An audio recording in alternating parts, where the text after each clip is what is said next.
दोस्तों नमस्कार, मैं राजेंद्र कुमार आप सभी का अपने YouTube चैनल पर स्वागत व अभिनंदन करता हूं। दोस्तों, आप कर्म और भाग्य में श्रेष्ठ किसे मानते हो तो अपनी राय हमें कमेंट में जरूर लिखें और हमारे YouTube चैनल गीता ज्ञान पर नए हैं तो चैनल को सब्सक्राइब करके बेल आइकन को प्रेस कर दें। तो दोस्तों, मनुष्य उच्च कुल में जन्म ले पर कर्म श्रेष्ठ न हो तो जीवन व्यर्थ है, क्योंकि मनुष्य की सही पहचान उस कुल से नहीं बल्कि उसके द्वारा अपने जीवन काल में किए गए कर्मों से होती है।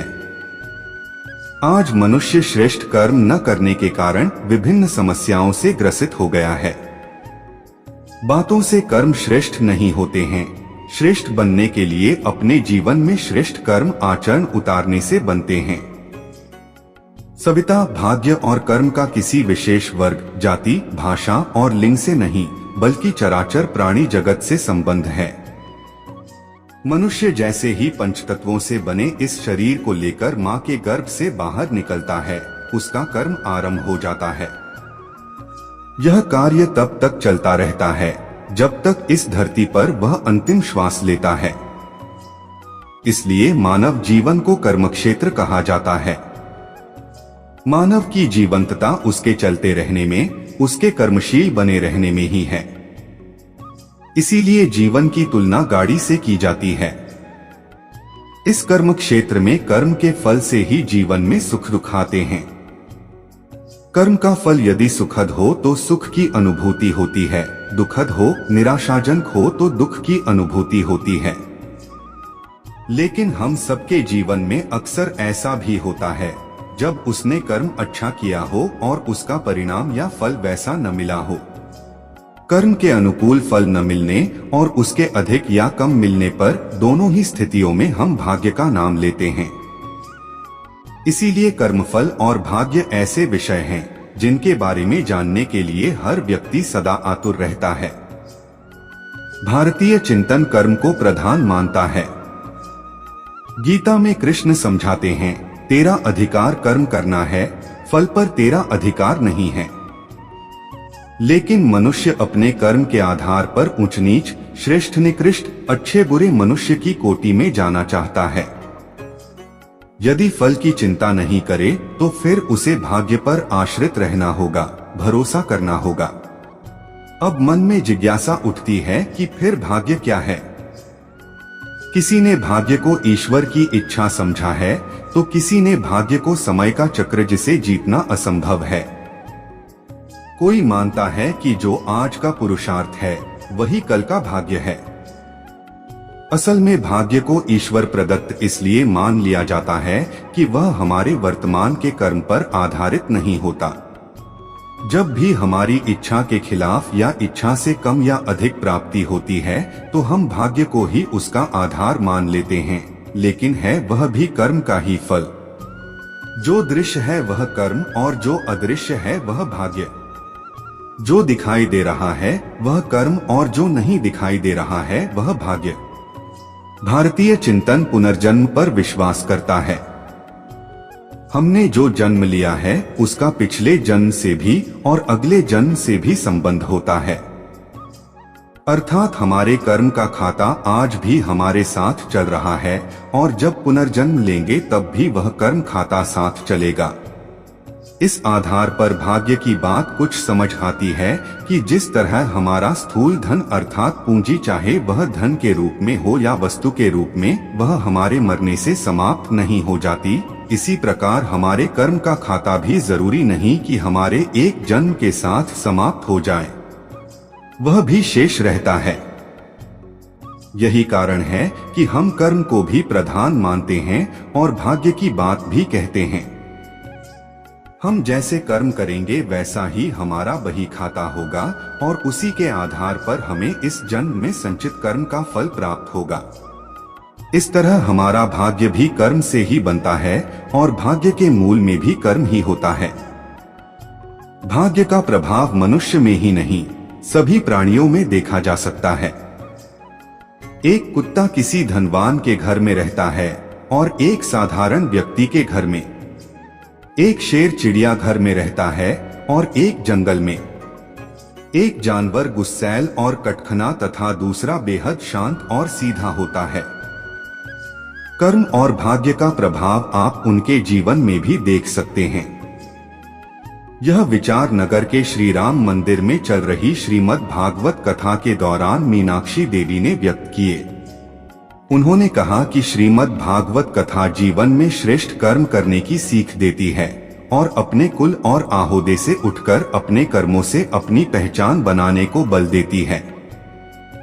इस बात से कोई फर्क नहीं पड़ता कि आप किस कुल में पैदा हुए हैं, क्योंकि अच्छे कुल में पैदा होने के बाद भी ऐसे कई उदाहरण हैं कि मनुष्य इतिहास में श्रेष्ठ न होकर एक निम्न कोटि का इंसान की श्रेणी की कोटि में उल्लेखित हुआ है।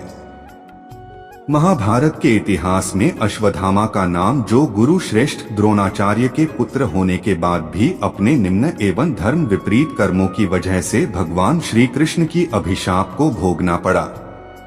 अर्थात श्रेष्ठ कुल में उत्पन्न होने के बाद भी अपने कर्मों को श्रेष्ठ न करने से जीवन व्यर्थ है।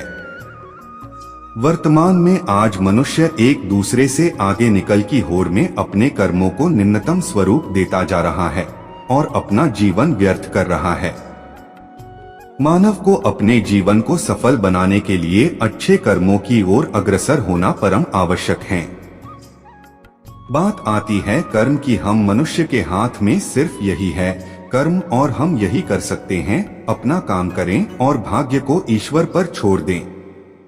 लेकिन दुनिया में ऐसे कई उदाहरण हैं जिन्होंने अपने कर्मों से भाग्य और समय को भी हरा दिया है, अपनी इच्छा शक्ति से और अपने द्वारा किए कर्मों से। जानने के लिए कहानी सुनता है ऋषि मार्कंडेय की कहानी। ऋषि मार्कंडेय के माता पिता भगवान शंकर के बहुत बड़े भक्त थे। वह निरंतर भगवान शिव की भक्ति करते थे, जिस कारण उनका जीवन बहुत सुखी और शांति से भरा हुआ था। लेकिन उनके सिर्फ एक सुख नहीं था, संतान का सुख, और इसे पाने के लिए उन्होंने भगवान शिव की घोर तपस्या की। उनकी तपस्या से प्रसन्न होकर भगवान शिव प्रकट हुए और उनसे वरदान मांगने को कहा। तो उन्होंने कहा, भगवान आप हमारी तपस्या से प्रसन्न हुए, यह हमारे लिए सौभाग्य की बात है। हमारे जीवन में किसी बात की कोई कमी नहीं, बस हमें एक संतान चाहिए जो आपके जैसी हो। भगवान शिव ने कहा, ठीक है, लेकिन तुम्हें कैसी संतान चाहिए? एक संतान जो मूर्ख हो लेकिन बहुत 100 वर्ष तक जीवित रहेगी, और एक संतान जो 16 वर्ष तक जीवित रहेगी लेकिन वह विद्वानों में भी विद्वान होगी। तो दोनों पति पत्नी ने कहा कि अगर हम 100 वर्ष तक जीवित रहने वाले बालक को मांगे तो वह मूर्ख रहेगा, जिस कारण उसका जीवन ही व्यर्थ रहेगा। तो हमें ऐसा बालक चाहिए जो बुद्धिमान हो, विद्वान हो, चाहे उसकी उम्र कम हो। भगवान शिव ने कहा, तथास्तु, और अंतर्ध्यान हो गए। उसके बाद उन्हें एक विद्वान बालक पुत्र रूप में प्राप्त हुआ जो मार्कंडेय के नाम से प्रसिद्ध हुआ। वह बालक बहुत विद्वान था। बहुत कम उम्र में उसने वह ज्ञान प्राप्त कर लिया था जो बड़े बड़े ऋषि मुनि जीवन भर में प्राप्त नहीं कर पाते, और अधिक ज्ञान प्राप्त करने के लिए उसे बड़े बड़े ऋषि मुनियों के पास भेजा गया। 11 वर्ष की उम्र तक उस बालक ने संपूर्ण शिक्षा पूरी कर ली और आप अपने माता पिता की सेवा करने के लिए उनके पास लौट आया।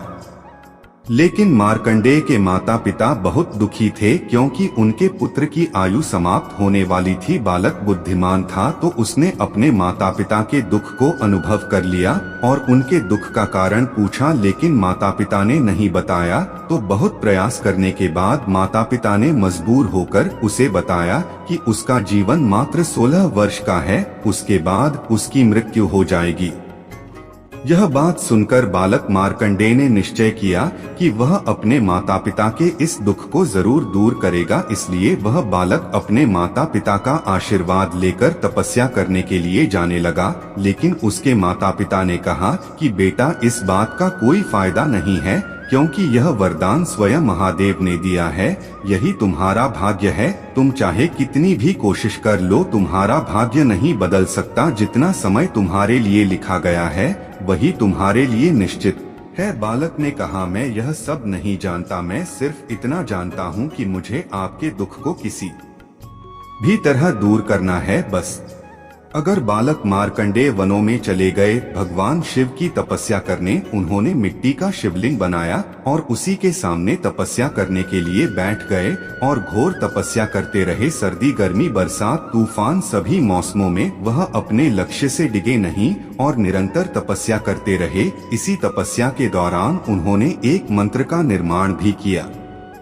लेकिन धीरे धीरे समय बीतता गया और वह दिन आ गया जो उनके जीवन का आखिरी दिन था। तो यमराज प्रकट हुए और बालक से कहा, बालक चलो, तुम्हारे जाने का समय आ गया है, तुम्हारा समय इस धरती पर पूरा हो गया है। बालक ने कहा, नहीं, मैं नहीं जाऊंगा। और बालक ने कसकर उस शिवलिंग को पकड़ लिया और भगवान शिव शंकर का जाप करें। यमराज ने उसकी आत्मा निकालने के लिए अपने दंड का प्रयोग किया, लेकिन तभी भगवान शिव प्रकट हुआ है और उन्होंने यमराज को रुकने को कहा।